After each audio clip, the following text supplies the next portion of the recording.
केंद्रीय पत्रकार संघाच्या वतीने जिल्हा पोलीस प्रमुख माननीय संदीप घुगे यांची भेट घेऊन मागण्याचे निवेदन देऊन केला सत्कार।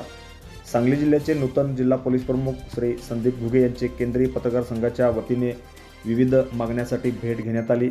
यावेळी जिल्हा पोलीस प्रमुख संदीप घुगे यांचा शाल श्रीफळ देऊन सत्कार करण्यात आला। यावेळी केंद्रीय पत्रकार संघाच्या वतीने निवेदनाद्वारे त्यांना विविध मागण्या करण्यात आल्या। बातमी लागल्यानंतर किंवा व्यक्तिगत द्वेषापोटी पत्रकारांच्यावरती वारंवार हल्ले वाढत आहेत, परंतु पोलीस प्रशासन सामान्य गुन्ह्यानुसार तक्रार नोंदवून घेतात।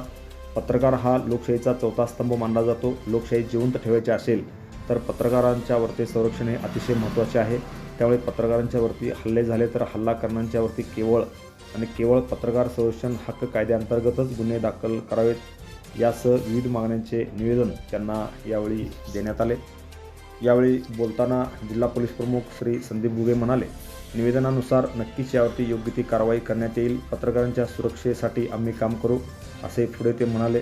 या प्रसंगी केंद्रीय पत्रकार संघाचे राज्य उपाध्यक्ष धनंजय पाठक, राज्य कार्यकारिणी सदस्य चंद्रशेखर क्षीरसागर, सांगली जिल्हा अध्यक्ष रवींद्र लोंढे, सरचिटणीस महेश बिशे, उपाध्यक्ष अमोल कुंभार, मोहम्मद अतार, वाळवा तालुका सरचिटणीस महेश वर्णे, कार्याध्यक्ष आनंदा कांबळे, तासगाव तालुका प्रमुख विशाल टेके, पलूस तालुका अध्यक्ष दत्तात्रय माने, सदस्य कृष्णा मेत्रे, सदस्य रामदास कोळी यांच्यासह अनेक पत्रकार यावेळी खास करून उपस्थित होते। Press the bell icon on the video and never miss another update.